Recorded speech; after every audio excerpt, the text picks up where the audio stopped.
নমস্কার, আমি প্রিয়তা। শুরু করছি উত্তরের সংবাদ। প্রথমেই আজকের বিশেষ সংবাদ। নাগরাকাটা থানার অধীন ভুটান সীমান্ত গ্রাম জিটি ভুটানের গোপাল লাইনে তারের বেড়া দিয়ে ভারতীয়দের সঙ্গে মেলামেশা ব্যবসা সবই আটকে দিয়েছে ভুটান। ফলে ভাঙছে এলাকার আর্থসামাজিক অবস্থা। চলছে আলু ব্যবসায়ীদের কর্মবিরতি। সোমবার জলপাইগুড়ির বাজারে বাজারে হানা টাস্ক ফোর্সের।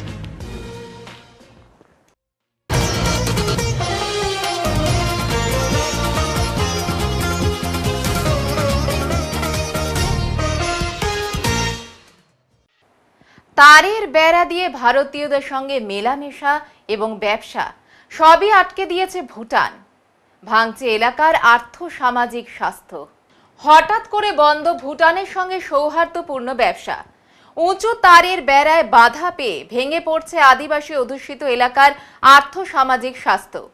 ইতিহাস বলে, সেই 1952 সাল থেকে জলপাইগুড়ি জেলার নাগরাকাটা থানার অধীন ভুটান সীমান্ত গ্রাম জিটি ভুটানের গোপাল লাইন।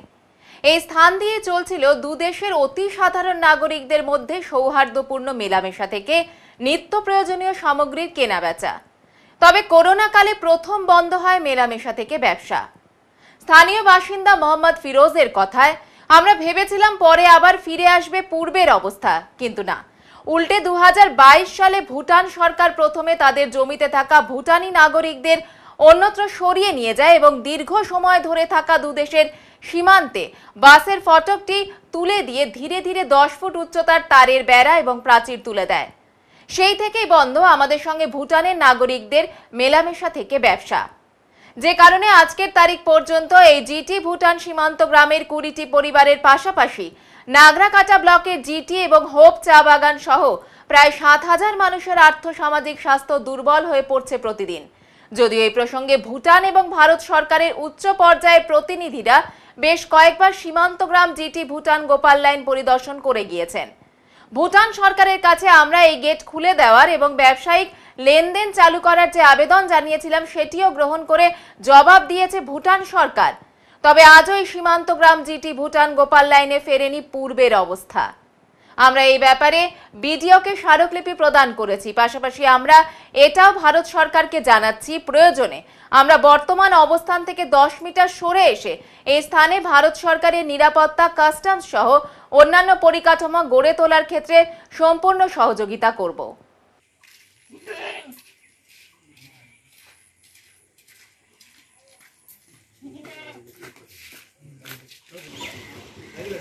बहुत ही बढ़िया मार्केट था। यहाँ पे जो आप लोग जो देख रहे हैं किनारे रोड चल रहा है, जिस समय मार्केट चलता था यहाँ पर 250-300 गाड़ियाँ रुकती थी। यहाँ पर हमारे पब्लिक के आने जाने का रास्ता नहीं होता था, इतना बिजी बाजार था यहाँ पर।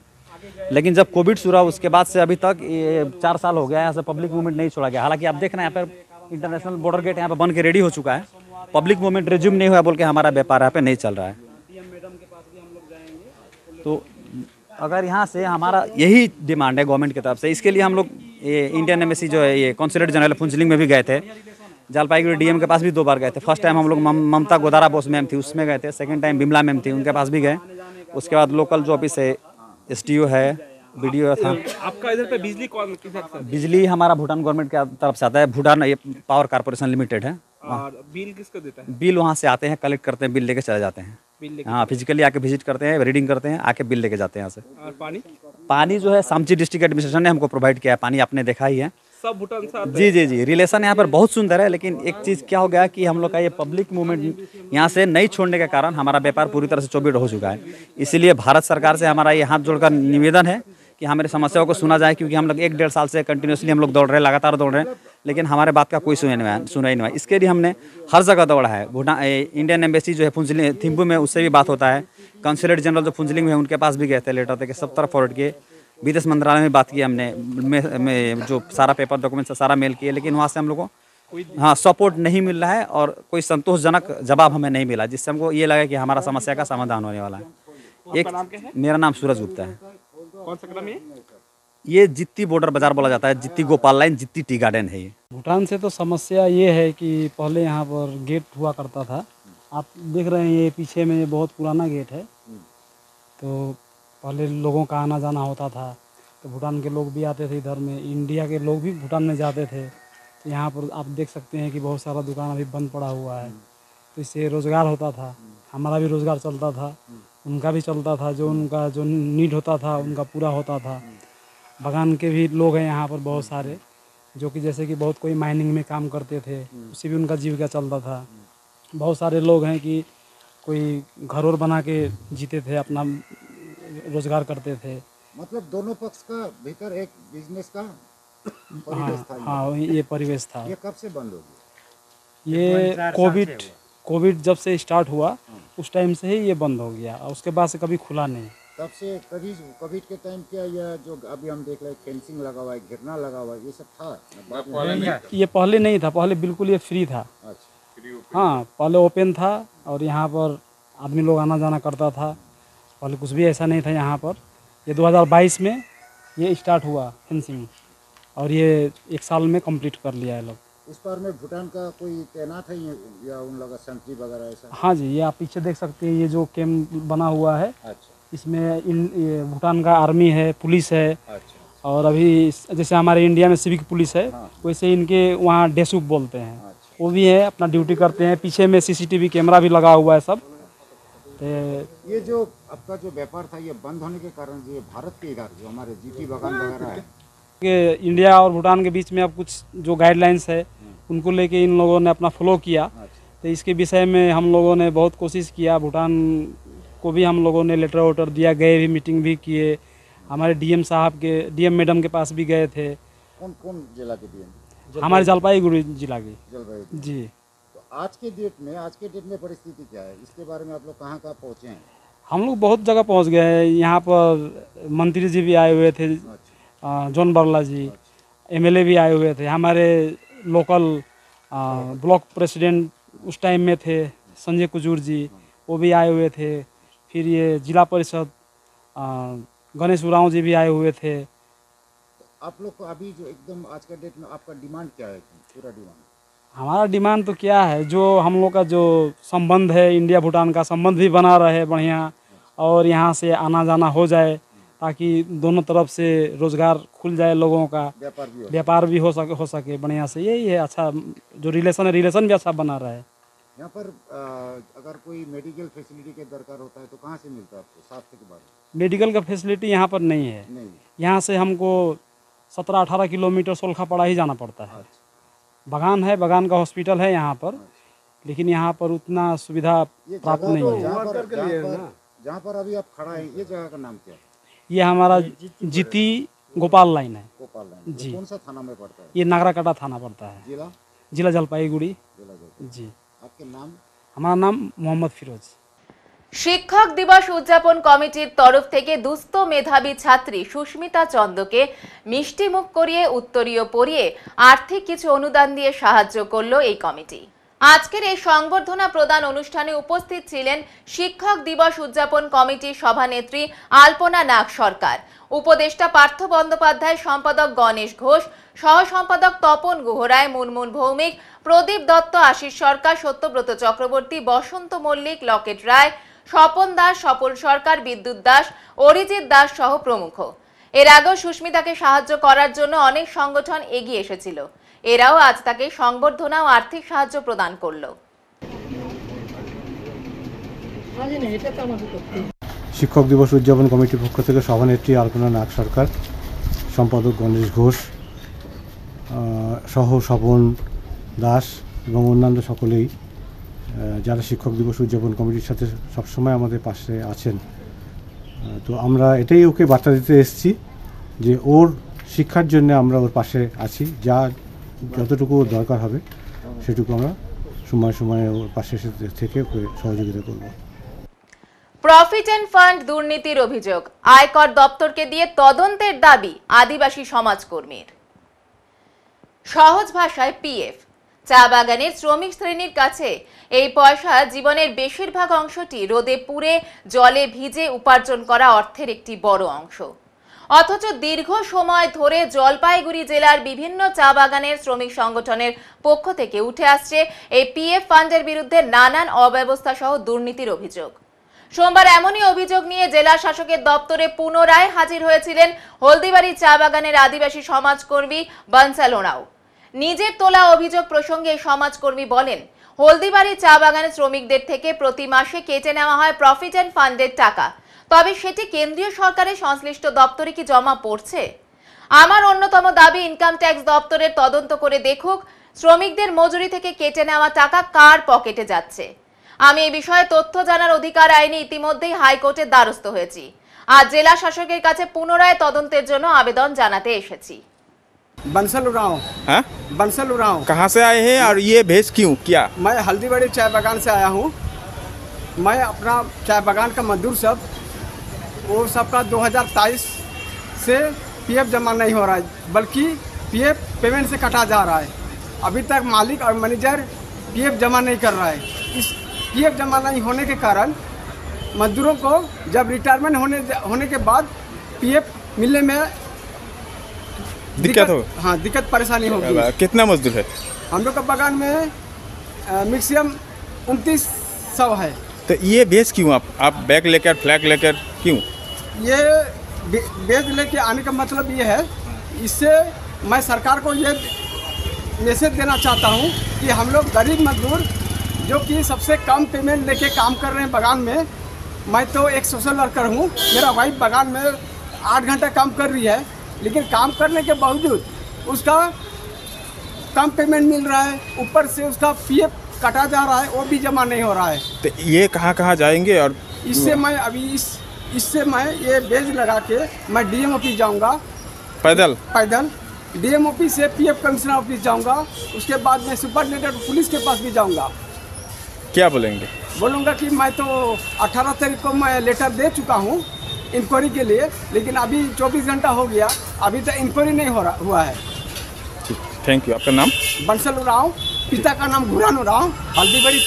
গতকাল রাতে গুরু পূর্ণিমা উপলক্ষে এক বর্ণাঢ্য সাংস্কৃতিক অনুষ্ঠানের আয়োজন করেছিল ওদলাবাড়ির ছন্দবীণা নৃত্যাঙ্গন সংস্থা। ওদলাবাড়ি বিধানপল্লী দুর্গা মন্দির প্রাঙ্গণে এই বর্ণাঢ্য সাংস্কৃতিক অনুষ্ঠান অনুষ্ঠিত হয়। বিশেষ অতিথি হিসেবে উপস্থিত ছিলেন ছন্দবীণা নৃত্যাঙ্গন গোষ্ঠীর কর্ণধার বেবী দত্ত চক্রবর্তী, ওদলাবাড়ি হাসপাতালের চিকিৎসক ডক্টর দীপক রঞ্জন দাস, ইংরাজি মাধ্যমের প্রিন্সিপাল কুহেলি দাস, আবৃত্তিকার অরিজিৎ চ্যাটার্জি, তবলাবাদক আনন্দ গুপ্ত, ওদলাবাড়ি লায়ন্স ক্লাবের অন্যতম সদস্য উদয়ন সেন, সঙ্গীত শিল্পী শান্তনু চক্রবর্তী সহ অন্যান্যরা। ছন্দবীণা নৃত্যাঙ্গন গোষ্ঠীর শিক্ষিকা দীপা বিশ্বাস মণ্ডল বলেন, আজ গুরু পূর্ণিমা উপলক্ষে বিশেষ অনুষ্ঠানের আয়োজন করা হয়। আমার গুরু অর্থাৎ যার থেকে আমি এই নৃত্য শিখেছি সেই দেবী দত্ত চক্রবর্তীকে সম্মান জানাই এবং প্রণাম জানাই। এদিন দেবী দত্ত চক্রবর্তীকে খাদা এবং পুষ্পস্তবক দিয়ে সম্মান জানান দীপা বিশ্বাস মণ্ডল। পাশাপাশি অনুষ্ঠানের অন্যান্য অতিথিদেরও সম্মান জানান তিনি বলেন, এই প্রথম ছন্দবীণা নৃত্যাঙ্গন এই প্রোগ্রামের আয়োজন করেছে। নৃত্য, গান, আবৃত্তি সহ বিভিন্ন সাংস্কৃতিক অনুষ্ঠান অনুষ্ঠিত হয়। এদিন ছোট থেকে বড় শিল্পীরা তাদের নৃত্য এবং গান পরিবেশন করেন। এদিন অনুষ্ঠানে প্রচুর দর্শক উপস্থিত ছিলেন। আগামী দিনে এইভাবে গুরু পূর্ণিমা পালন করবেন বলে জানান নৃত্যশিল্পী তথা ছন্দবীণা নৃত্যাঙ্গনের শিক্ষিকা দীপা বিশ্বাস মণ্ডল।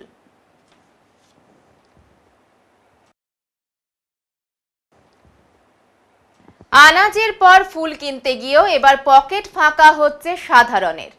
ঠাকুরের চরণতলে ফুল দিতে কিংবা ফুলের সুগন্ধ পেতেও রীতিমতো হাত পুড়ছে মধ্যবিত্তের। একই লাগাতার আকাশ কালো করে বৃষ্টিতে নাজেহাল জলপাইগুড়িবাসী। উপরন্তু যে হারে বাজারে আনাজের দাম বাড়ন্ত, তাতে থলে ভরা বাজার ছেড়ে ছোট্ট ব্যাগে অল্প স্বল্প সবজি কিনে নিতে যেতে হচ্ছে।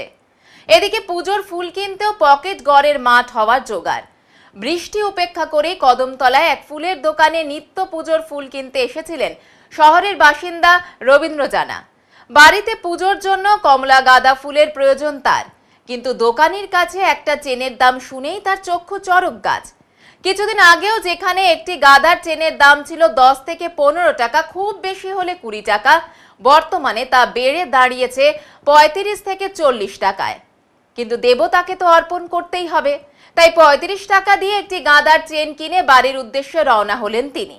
যাওয়ার আগে দোকানদারের প্রতি তার উক্তি, এমনিতেই বৃষ্টিতে সবজি বাজারে আগুন, এখন দেখছি ফুলের ক্ষেত্রেও একই অবস্থা, সামান্য পুজো দিতেই শেষ হয়ে যাচ্ছি। জলপাইগুড়ি শহরের অধিকাংশ ফুলের দোকান কদমতলা সংলগ্ন ডিবিসি রোডে। প্রায় সবকটি দোকানে জিজ্ঞেস করে দেখা গেল দাম সেই একই। বৃষ্টিতে ফুল আমাদের উত্তরবঙ্গে সেভাবে হয় না। কিছুটা গঙ্গার ওপার অর্থাৎ নদিয়া, বনগাঁ, রানাঘাট আর বাকি ব্যাঙ্গালোর ও শিলিগুড়ি হয়ে জলপাইগুড়িতে ঢোকে। সেজন্য দাম বেশি বলে মত ব্যবসায়ীদের। তাদের যুক্তিতে বছরের অন্যান্য মরশুমে ব্যবসা ভালো থাকলেও বর্ষার সময় 3টি মাস সেভাবে লাভ হয় না। তার উপর রথযাত্রা থাকায় ফুলের চাহিদা এই বৃষ্টিতে কিছুটা হলেও বেড়েছে। সেজন্য দাম একটু বেশি যাচ্ছে বলে জানালেন ব্যবসায়ী মিন্টু মজুমদার। তার যুক্তি, যেহেতু এই ফুলের সিজন এখন নয়, তাই অনেকটা বেশি মূল্যে কিনতে হচ্ছে। বিক্রির ক্ষেত্রেও দামটা বেড়ে যাচ্ছে। বাজারের অন্যান্য ফুল বিক্রেতাদের কথায় এখন একটি গাঁদা ফুলের চেন কিনতে হচ্ছে 25 থেকে 30 টাকা দিয়ে। কোনো সময় আরো বেশি দামে কিনতে হয়। শুধু কিনে বিক্রি করলেই যে লাভ হয় তেমনটা নয়, কারণ আমাদের লটে কিনতে হয়। কিন্তু বর্ষার সময় ফুল আনার ক্ষেত্রে ঝুঁকিও বেশি, কারণ ফুল নষ্ট হয়ে যাওয়ার সম্ভাবনা থেকেই যায়। কৈলাস পাসোয়ানের মতো ফুল বিক্রেতাদের দাবি, শুধু গাঁদা ফুলই নয়, বর্ষাকালে রজনীগন্ধা, গোলাপ এবং অন্যান্য ফুলও দোকানে বেশি দিন রাখা যায় না, নষ্ট হয়ে যায়। তাই ওগুলো আনা হয় অল্প এবং দাম পড়ে প্রতি পিসে অন্যান্য মরশুমের থেকে 5 থেকে 10 টাকা বেশি। অন্যান্য সময় রজনীগন্ধা 5 দিন পর্যন্ত টিকিয়ে রাখা সম্ভব, কিন্তু বর্ষাকালে 3 দিনের বেশি টেকানো যায় না যে কোনো ফুলকে। একদিকে সবজি, মাছ, মাংস, অন্যদিকে ফুল। মূল্য বৃদ্ধির চাপে নাভিশ্বাস উঠছে সাধারণ মানুষের। কত রয়েছে এখন গাঁদা ফুলের দাম 50 টাকা একটা চেন। এক একটা চেন 50 টাকা করে। কয়েকদিন আগে কত ছিল? কয়েকদিন আগে তাও 70 টাকা 60 টাকা, তাও তো এখন কমছে, 10 টাকা কমলো। মানে গাঁদা ফুলের দাম বলে অনেকটাই বেশি অনেকটাই বেশি, আমাদের কিনতেও প্রচুর পরিমাণে বেশি হচ্ছে। কি কারণ কি? কারণ হচ্ছে ওই কলকাতার ওই সাইডে ক্ষেত নষ্ট হয়ে গেছে, তো ওই জন্য। কালকে বিক্রি কি কমে গেছে? বিক্রি কমে গেছে বলতে বিক্রি কমে নেই, যাদের নেওয়ার তো তারা তো নিচ্ছেই, পরিমাণ কম। পরিমাণটা কমে গেছে, কারণ দামটা শুনে না সবাই একটু ভয়ই পাচ্ছে আর কি, ওই জন্য ধরতেছে না। কি নাম? সৌরতত্ত্ব কি রয়েছে? গাঁদা ফুলের গাঁদা গাছ টাছ সব মানে এখানে বলে না, সারা রানাঘাট বলো, বেথুয়া বলো, কৃষ্ণনগর বলো, এদিকে এর থেকে মেনলি গাঁদাটা আমাদের আসে, গাঁদা নেই ওইদিকে, গাছ মরে গেছে। বৃষ্টি তো 7-8 দিন 10 দিন থেকে বৃষ্টি, ওই জন্য গাঁদা দাম বেশি। এখন দাম কমেছে আস্তে আস্তে এখন দাম 40 টাকা পিস। পরিমাণ কি মানুষ কেনার ইয়েটা কমছে? কিনতে পারবে, কেন পারবে না? আরও দিন যাবে, ওয়েদার চেঞ্জ হবে, তারপরে আরও দাম কমে যাবে, আগের দাম আবার চলে আসবে। সময় লাগবে, একটু সময় লাগবে। কি নাম দাদা? আমার নাম মিন্টু মজুমদার।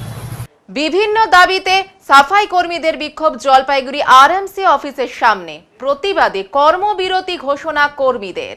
অভিযোগ, ধূপগুড়ি মার্কেটে সাফাই কর্মীরা দীর্ঘদিন থেকেই নানা সমস্যার মধ্য দিয়ে যাচ্ছেন।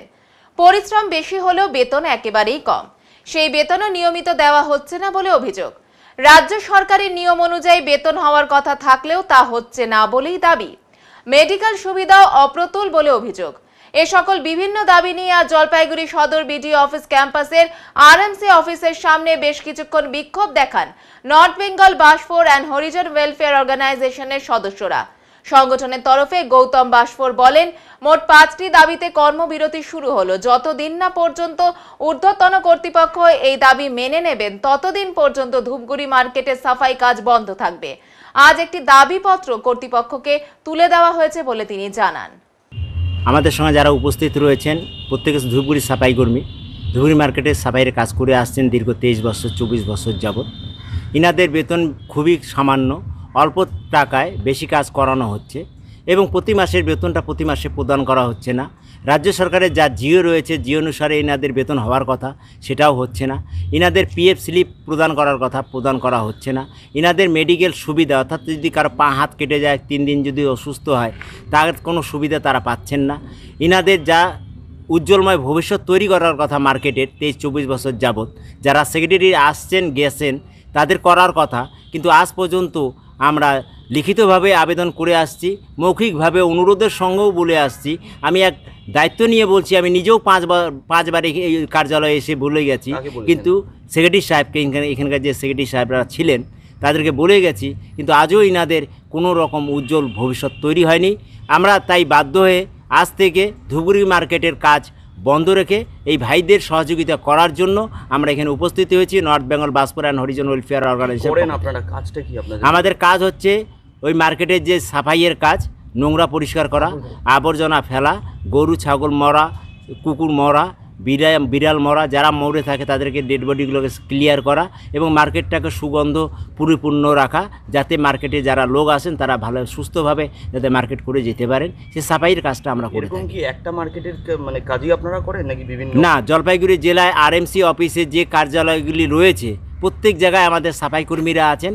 হয়তো আজকে ওনারা উপস্থিত হতে পারেননি, এই কারণে অনেকের উপরে প্রেসার করা হয়, তোমরা যদি আন্দোলনে যাও তোমাদের কাজ থাকবে না। তাই আজকে ধূপগুড়ির ভাইরা অনেক হিম্মত জুটিয়ে আজকে এখানে উপস্থিত হয়েছেন। কতজন আছেন?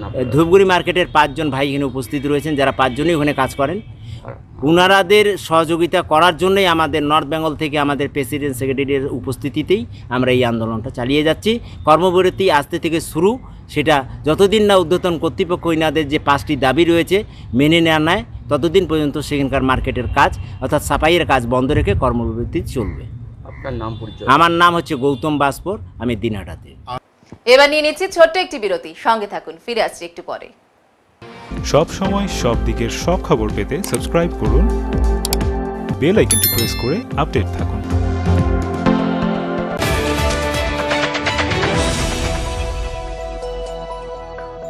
আপনার শহরে প্রসিদ্ধ লৌহ বিপণী কেএস আয়রন হাউসের তরফে সকলকে জানাই প্রীতি ও শুভেচ্ছা। এখানে আপনি পাবেন নামি দামি ব্র্যান্ডের সকল প্রকার লৌহ সামগ্রীর বিপুল সম্ভার। এখানে পাবেন square pipe, round pipe, angle, square bar, পাতি, শীট, টিনের বিভিন্ন আইটেম। এছাড়াও রয়েছে all type of grill and আলমারি ফ্যাক্টরি আইটেম। প্রতিষ্ঠিত মার্বেল ব্যবসায়ী দীপেন্দ্র চক্রবর্তী ও তার সহধর্মিনী মৌসুমী চক্রবর্তীর কেএস আয়রন হাউসে প্রতিটি জিনিসই পাবেন রিজনেবল প্রাইসে। তাই এবার আর বাইরে ছুটতে হবে না আপনাদের। লোহা ও লৌহজাত সামগ্রী সুলভ মূল্যে কিনতে তাই আজই আসুন। আমাদের ঠিকানা কেএস আয়রন হাউস, 4 নম্বর ঘুমটি, জলপাইগুড়ি। ক্লাস 12 এর পর আপনি কি আপনার ক্যারিয়ার অপশন সম্পর্কে অনিশ্চিত? কলেজে ভর্তির বিষয়ে বিভ্রান্ত? আমরা ভারতবর্ষ এবং তার বাইরের কলেজগুলিতে অ্যাডমিশন অ্যাসিস্ট্যান্ট দিয়ে থাকি, তাও আবার সম্পূর্ণ বিনামূল্যে। তাই দেরি না করে অতি সত্বর যোগাযোগ করুন জলপাইগুড়ির একমাত্র ক্যারিয়ার কাউন্সিলিং সেন্টার ড্রিমস এডটেকের সাথে। আমাদের অভিজ্ঞ কাউন্সিলররা নিশ্চিত করবেন আপনি যেন সঠিক সময়ে সঠিক স্ট্রিম এবং সঠিক কলেজটি বেছে নিতে পারেন। আমাদের অন্যান্য পরিষেবাগুলি হলো ক্যারিয়ার কাউন্সিলিং, প্যারেন্টিং কাউন্সিলিং ও ইন্ডিভিজুয়াল কাউন্সিলিং।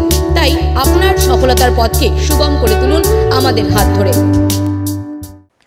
চলছে আলু ব্যবসায়ীদের কর্মবিরতি। সোমবার জলপাইগুড়ির বাজারে বাজারে হানা দিল টাস্ক ফোর্স।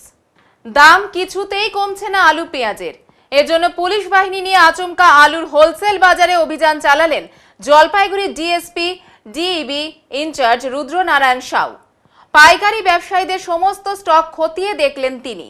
গত কয়েকদিন ধরে আলু, পেঁয়াজ সহ সমস্ত রকম সবজির দাম রীতিমতো আকাশ ছোঁয়া। জলপাইগুড়ি সহ ডুয়ার্সের বিভিন্ন বাজারে সবজির দামে যেন আগুন ঝরছে। পরিস্থিতি খতিয়ে দেখতে সোমবার জলপাইগুড়ি দিনবাজার সহ বিভিন্ন সবজি বাজারে অভিযান চালালো ডিএবি দপ্তরের আধিকারিকেরা। এদিন দুপুরে অভিযান চলে জলপাইগুড়ির দিনবাজারে।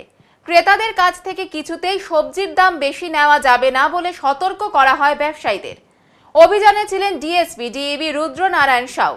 পুলিশ বাহিনী নিয়ে সরাসরি আলুর গুদামে চলে আসেন তিনি। ক্রেতাদের কাছে কিছুতেই দাম বেশি নেওয়া যাবে না বলে ব্যবসায়ীদের সতর্ক করেন তিনি। জলপাইগুড়ি জেলা শাসক শামা পারভিনের হোয়াটসঅ্যাপ বার্তা: Till now supply is adequate. We are keeping constant vigil. We have planned to purchase directly from the farmers. এর পাশাপাশি সোমবার দিনভর জলপাইগুড়ি স্টেশন বাজার সহ বিভিন্ন বাজারে খোঁজ খবর নিলেন আমাদের সাংবাদিক। বাজার নিয়ন্ত্রণে মুখ্যমন্ত্রী 10 দিন সময়সীমা বেঁধে দিয়েছিলেন। পেরিয়ে গেলেও সোমবার জলপাইগুড়ির বিভিন্ন বাজারে সবজির দাম ঊর্ধ্বমুখী। ইতিমধ্যেই আলু ব্যবসায়ীরা কর্মবিরতিতে। জলপাইগুড়িতেও আলুর দাম বাড়ার আশঙ্কা। আজও 35 টাকা কিলো দরে আলু এবং পেঁয়াজ 45 থেকে 50 টাকা কিলো দরে বিক্রি হচ্ছে বাজারগুলোতে। বাজার করতে এসে নাভিশ্বাস উঠেছে সাধারণ মানুষের। সরকারের দৃষ্টি আকর্ষণ করেছেন সাধারণ ক্রেতারা। যদিও জলপাইগুড়ির বাজারে আজও পুলিশ প্রশাসনের কর্তারা হানা দেয়। জলপাইগুড়ির স্টেশন বাজার, দিনবাজার সহ সমস্ত বাজারে পরিস্থিতি খতিয়ে দেখেন। এখন দেখার পরিস্থিতি কবে স্বাভাবিক হয়।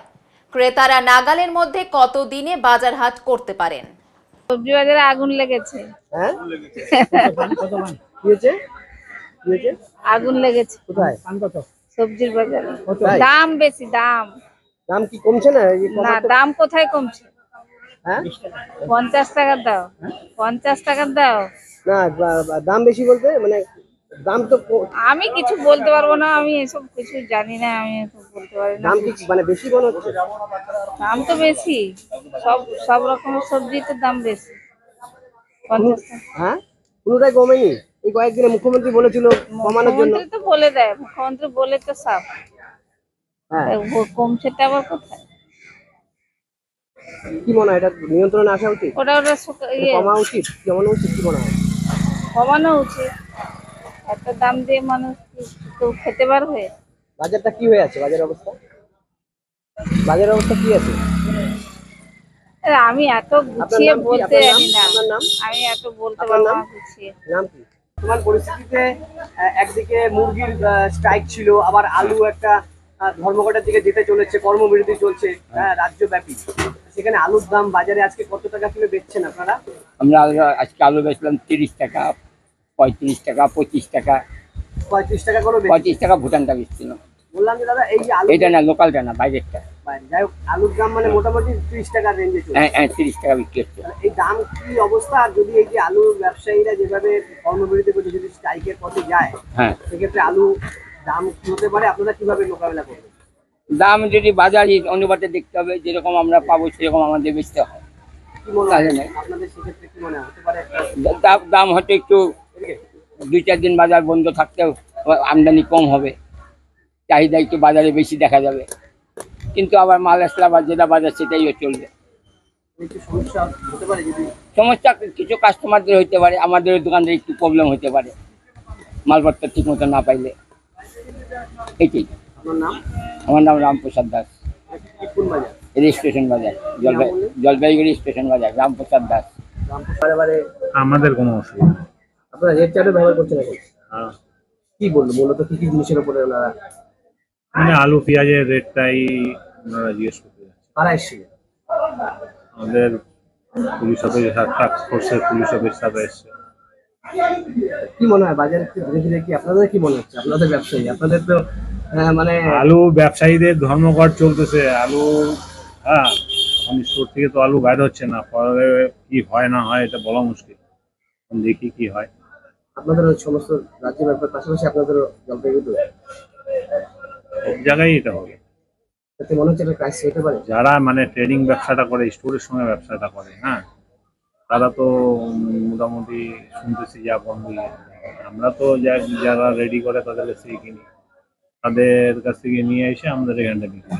আমরা তো আর স্টোরে থেকে বাইরে হতে পারে, যেটুকু আছে সেটুকু বিক্রি করে, নতুন করে আসছে না মাল। হতে পারে, নাও হতে পারে। যেটুকু মাল আছে আর নতুন করে আসছে না, আগের থেকে তো আসছে না।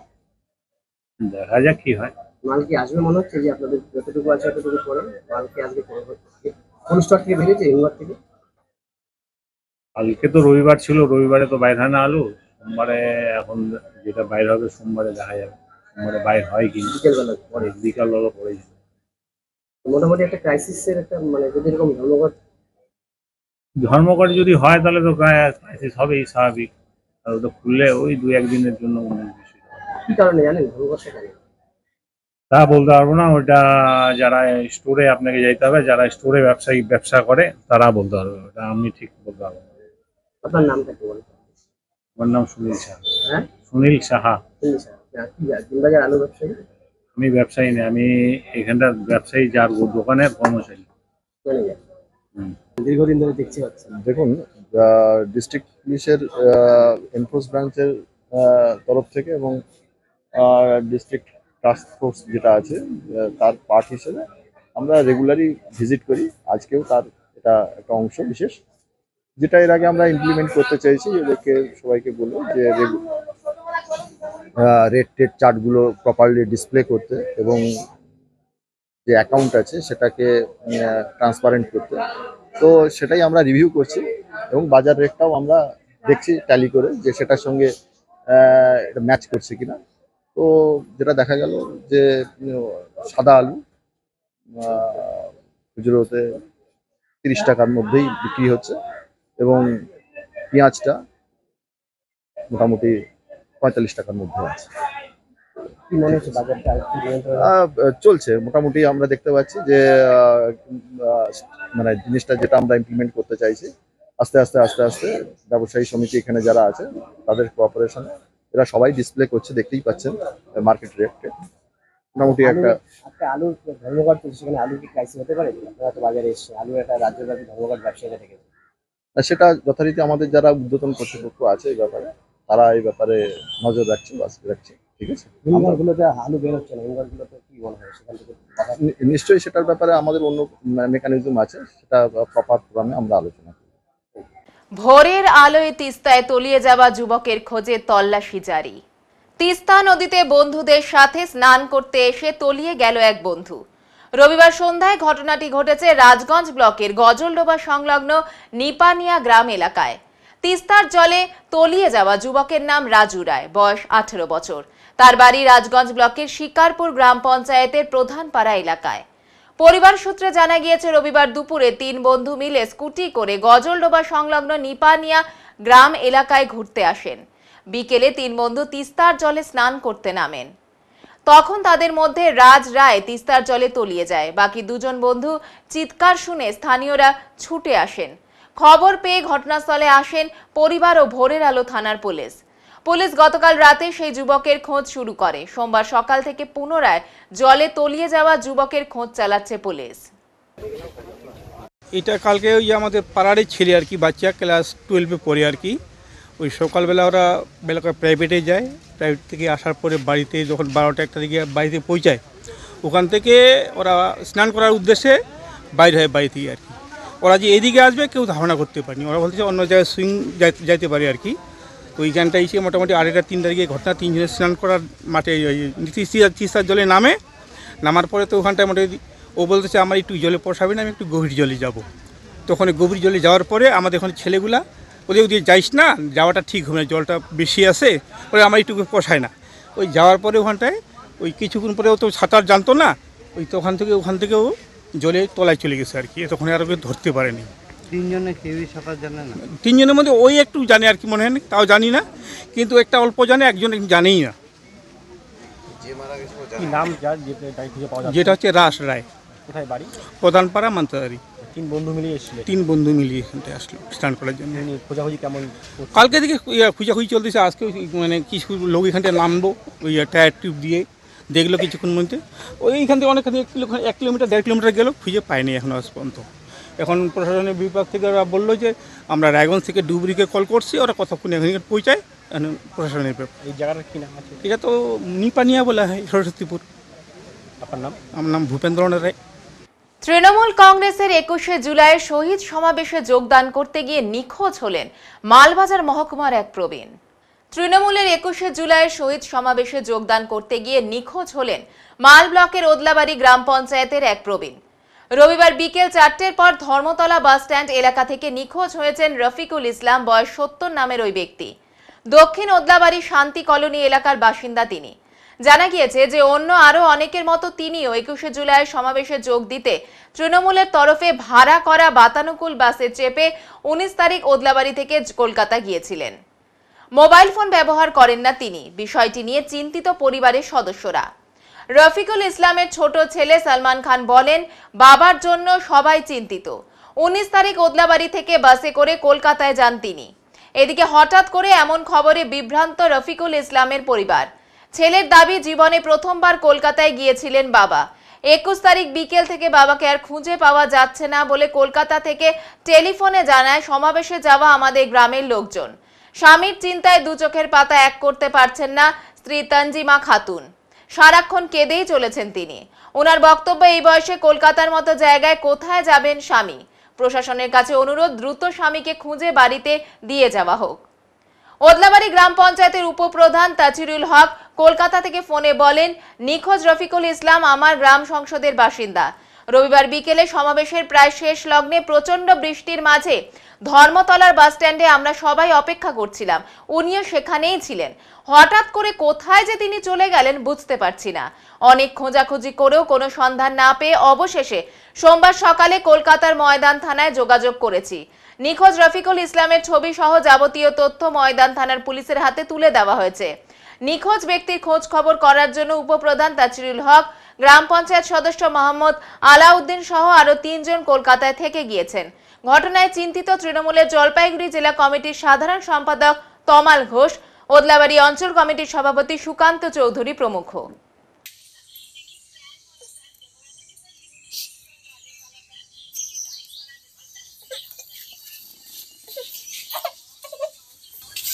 কি হয়েছে বলো? কাদের সাথে গেছে? কাসরুলের সাথে, মানে এখান থেকে সবাই গেছে মিটিং মমতা, তো চলে গেল যে আমি মিটিং যেতেছি। আমি বললাম যে আপনি পারবেন, বয়স হয়ে গেছে, কথা পারবো। কাসরুল এবার আসছে, তো চলে গেল। 2 দিন ভালো ভালো থাকলো। পরশু দিন মনে হয় মিটিংটা যেদিন শেষ হল, তখন 3টা থেকে খুঁজতে যে পায় না ওকে। বহু রাস্তা খুঁজছে, সবাই গলি গলি খুঁজছে, পায় না। তখন ওরা কী করবে, কত হবে এখানে, ওরা চলে আসবো গাড়ি ধরে, যারা যারা গেছে। 3 জন এখানকার পঞ্চায়েত, নদীর পঞ্চায়েত, 4 জন এখানে আসে না। বাড়িতে আমরা চিন্তা করছি যে কান্দা কাদা।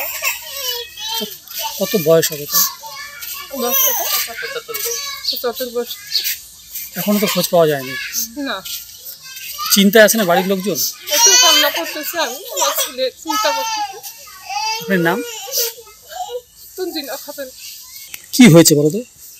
হচ্ছে আমাদের গ্রাম থেকে এখানে ওই কলকাতায় মিটিংয়ে গেছিল বাসে করে, মমতার মিটিংয়ে।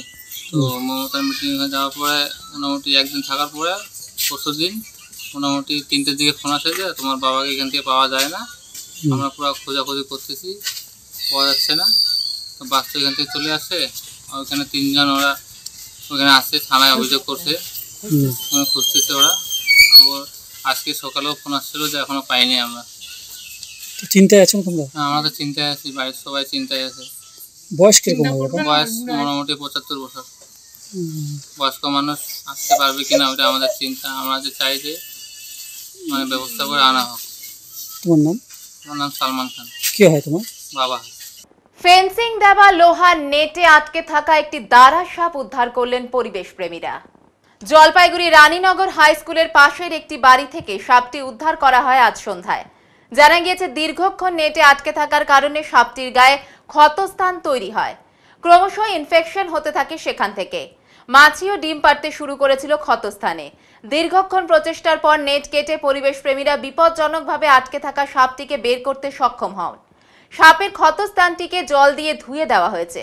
সাপটিকে চিকিৎসার জন্য বন দপ্তরের হাতে তুলে দেওয়া হবে বলে জানান উপস্থিত পরিবেশ প্রেমীরা। জল লাগানোর সময় ধুয়ে গেছে। আমার বাড়ির পাশে এক বাড়িতে পলের পঞ্চের পাশে একটা তারের ঘিরা ছিল, ওইখানে সাপটা ফাঁসিয়ে গেছিল। তারপরে আপনাদেরকে খবর দিলাম, আপনারা আইতে।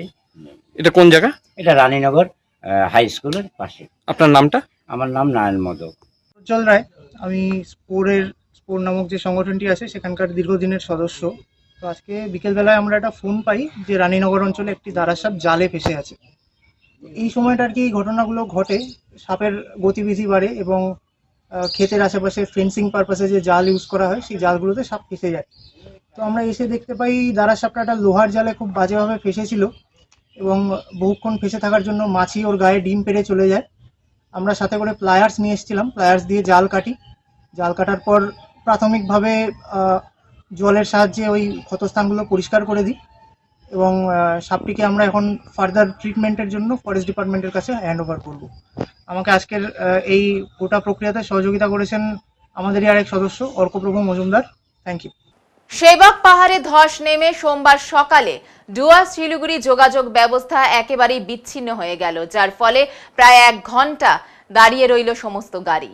গতকাল থেকে ভালোই বৃষ্টি হয়েছে পাহাড় এবং সমতলে, আর এই বৃষ্টির জন্য সেবকের গণেশঝোড়া কিছুটা আগে কাদা মাটি এবং গাছ রাস্তার উপরে এসে পড়ে। সেই সময় মালবাজার সহ আশেপাশের গাড়ি ওদলাবাড়ি গজলডোবা হয়ে শিলিগুড়ি যাতায়াত করে। রবিবার রাত থেকে টানা বৃষ্টির জেরে পাহাড়ের মাটি আলগা হয়ে যাওয়ায় এদিন সকালে ধস নামে। ধসের জেরে রাস্তার দুপাশে যথারীতি অসংখ্য গাড়ি দাঁড়িয়ে পড়ে। খবর পেয়ে NH 9 নম্বর ডিভিশনের একদল কর্মী আর্থ মুভার দিয়ে ঘটনাস্থলে পৌঁছে ধস সরিয়ে পুনরায় রাস্তাটি খুলে দেওয়ার কাজে নেমে পড়েন। প্রায় ঘন্টা খানেকের চেষ্টায় পুনরায় যান চলাচল স্বাভাবিক করা হয়। এরপর জাতীয় সড়ক কর্তৃপক্ষ জেসিবি দিয়ে ধস সরিয়ে গাড়ি চলাচল স্বাভাবিক করে। এবার নিয়ে নিচ্ছি ছোট্ট একটি বিরতি, সঙ্গে থাকুন, ফিরে আসছি একটু পরে। সব সময় সব দিকের সব খবর পেতে সাবস্ক্রাইব করুন, বেল আইকনটি প্রেস করে আপডেট থাকুন।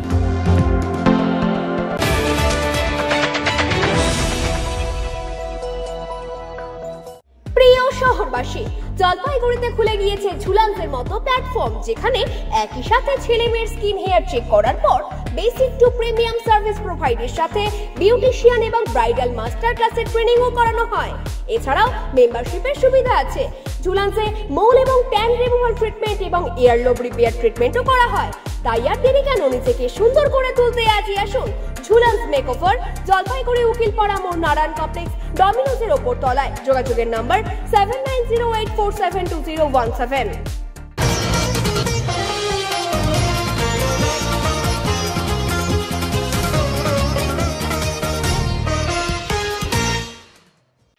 এবার সমতলে ভূমিধস, সেবক হয়ে ডুয়ার্স যাওয়ার পথ বন্ধ। চলছে যুদ্ধকালীন তৎপরতায় ধস সরানোর কাজ। যদিও অতি ভারী বৃষ্টির পর রবিবার থেকে সেবক হয়ে ডুয়ার্সের আকাশে উকি দিয়েছে সাদা মেঘ, তবে এরই মধ্যে সোমবার শিলিগুড়ি হয়ে সেবক পাহাড় ছুঁয়ে ডুয়ার্স ভুটান উত্তর পূর্ব ভারতের সঙ্গে যোগাযোগ রক্ষাকারী 17 নম্বর জাতীয় সড়কে আচমকাই নেমে আসে ভূমিধস। বন্ধ হয়ে যায় যান চলাচল। আটকে পড়েন ভুটান পাহাড়ের কোলে অবস্থিত মহাকাল মন্দিরে শিব মন্দিরের উদ্দেশ্যে যাত্রা করা পুণ্যার্থী সহ সিকিম এবং ডুয়ার্সের শিবিরে থাকা সেনাবাহিনীর বেশ কিছু গাড়ি। ধসের খবর পেয়ে ঘটনাস্থলে জেসিবি নিয়ে পৌঁছে যায় বিআরও সহ অন্যান্য পাহাড়ি পথ রক্ষণাবেক্ষণকারী সংস্থার কর্মীরা। यहाँ पे क्या हुआ? ये लैंडस्लाइड हुआ। लैंडस्लाइड की वजह से रास्ता अभी जाम है और रास्ता साफ होने का परिष्कार करने का काम चल रहा है। यहाँ पे प्रशासन किया है और लगभग आधा घंटा से हम लोग जाम में फंसे हुए हैं और लगभग 30 मिनट जैसा लगेगा साफ होने में, साफ होने में। कहाँ पे जाना है आपको? हम लोग को तो ऐसे भूटान जाना है, घूमने जाना है और वहाँ पे महाकाल मंदिर है, और ये महाकाल मंदिर जाना है और यहाँ पे 30 मिनट ऐसे लेट हो गया। ठीक है। এবারে আবহাওয়ার খবর।